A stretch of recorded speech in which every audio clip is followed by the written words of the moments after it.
តារាខ្ញុំមកដល់ហើយសារបោះដុំនៅស្រុកចិននៅកន្លែងនេះគឺមានកៅអៅច្រើនបែបច្រើនម៉ាក់មែនទែនហើយធំខ្លាំងមែនទែន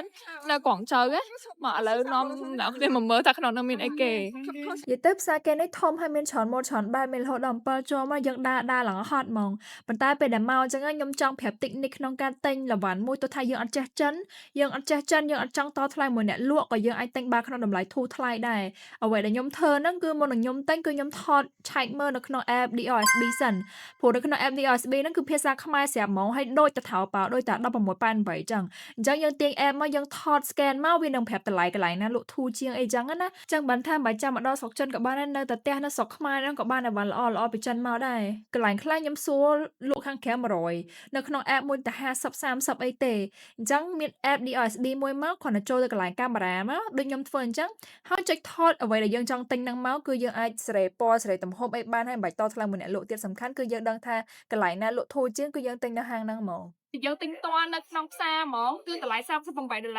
ប៉ុន្តែបើសិនជាយើងឆែកនៅក្នុង app ដូចខ្ញុំធ្វើមិនខ្ញុំថត clip ឆែកក្នុង app គឺតម្លៃខ្លះត្រឹម23ឯនេះ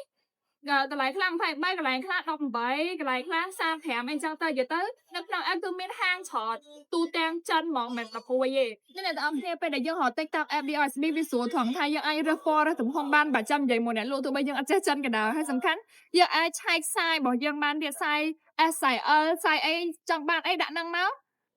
ស្លេចយកនឹងមកបន្តមកដាក់ចូលក្នុងកន្ត្រកផ្លឹកជោគជ័យទឹកទៅដល់ខ្មែរមិនបាច់ចាំស្ពាយអីវ៉ាន់ទៅអូតែនាំហត់ទៀតអូយកៅអៅស្វែកស្វែកលុយខ្លាំងមែនតើបងសៀប៉ុន្តែមិនបាច់សួរតម្លៃទេគឺតម្លៃខ្ពស់អញនិយាយថាខ្ពស់ចាប់នឹងសាក់មើលខ្លួនឯងទៅចឹងបើយើងទិញតាម app គឺងាយស្រួលមែនតើហើយសំខាន់ពេលយើងទិញតាម app ខុសសាច់ខុសទំហំអីចឹងទិញមកបើសិនជាមានលហេមានស្ដាច់ពេលដែលយើងយកទៅដល់ស្រុកខ្មែរខាង app DRSB គេធានាទៅឲ្យយើង100%ទៀតប៉ុន្តែបើសិនជាយើងទិញទឹកតអញ្ចឹងតែខុសទៅគឺខុសហើយណានេះខ្ញុំទិញបានប៉ុន្មានឈុតនេះហើយនេះខ្ញុំឃើញហើយខ្ញុំថតនឹងហ្មងហើយភាគច្រើននៅក្នុង app ហ្នឹងមានគឺមើលឲ្យថតដាក់ចូលក្នុង app DRSB យកហ្មងខ្ញុំជើកាន់តែបានត្រឡប់ទៅស្រុកខ្មែរវិញ